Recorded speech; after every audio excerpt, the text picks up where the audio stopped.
André, você fez uma pergunta teológica profunda, que eu vou tomar licença aqui, eu até tomei a iniciativa, desculpa, Saião, porque Tranquilo. eu vou responder com uma outra pergunta. Se Cristo é Deus e Cristo morreu, como pode um Deus eterno sinceramente morrer? Se Deus é Deus, como é que tem o grande conflito entre o bem e o mal? Eu só tenho uma resposta para te dar, André. Deus vai parecer heresia no primeiro momento, mas ouça até o final, você vai entender. Deus não luta com o diabo com os poderes de Deus. Porque se Deus lutasse com o diabo como Deus, não teria luta. Teria massacre. O próprio fato de ter um grande conflito entre o bem e o mal significa que Deus não luta com as armas de Deus. Ele luta com o caráter de Deus. Porque quando começou a rebelião no céu, que se estendeu para o planeta Terra, a grande acusação é que Deus era um déspota, que ele nos obrigava.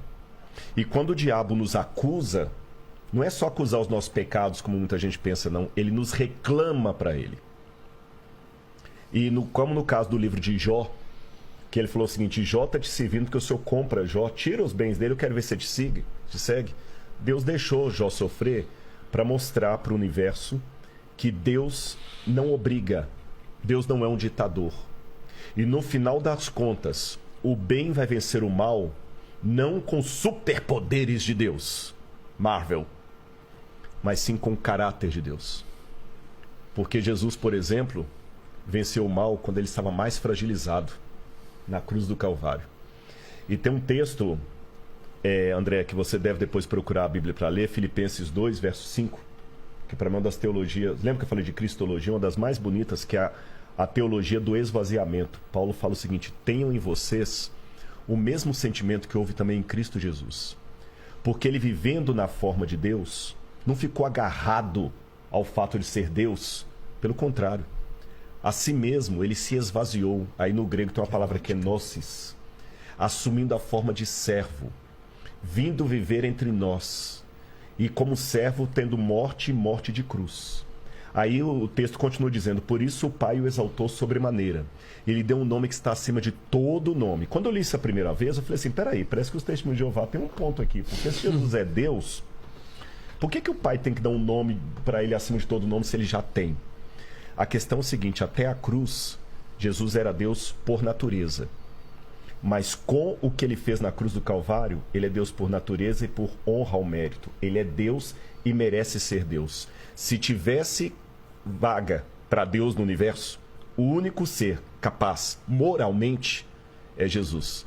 Porque é fácil ser Deus quando você tem os poderes de Deus. Mas manter a nobridade, o caráter de Deus, quando você está temporariamente destituído daquela glória, é que é a questão. E ele venceu com a fraqueza. Ele venceu com o caráter. Ele não venceu o diabo jogando raiozinho. E aquele fogo de enxofre que vai vir consumir os ímpios no final, não é Deus mandando raiozinho ali, brincando, não. Ele se afastando, respeitando a decisão que eles tomaram. Que aí eles vão enfrentar a ausência absoluta de Deus. Mas até então, ele vence o mal com o caráter dele. Cristo se esvaziou para estar justamente no nosso nível. Por dois motivos ele se esvaziou, Pedro. Não, André, né, André? Primeiro, para revelar o Pai. Porque Deus é tão grandioso que se Jesus não revelasse, nós nunca íamos conhecer Deus. Lutero dizia que os homens usam uma máscara para se esconder. Deus é o contrário, ele usa uma máscara para se revelar. Porque ele é tão grandioso que o jeito dele se revelar é se ocultando. E o segundo, quando nós estávamos mortos em nossos pecados, ele se fragilizou, tomou a nossa humanidade e com o seu amor e o seu caráter, ele venceu o mal.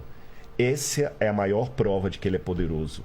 Porque poder não é você usar algo que você pode para arrebentar o outro. É você poder fazer isso e não fazer. Uai, seu app de vídeos curtos.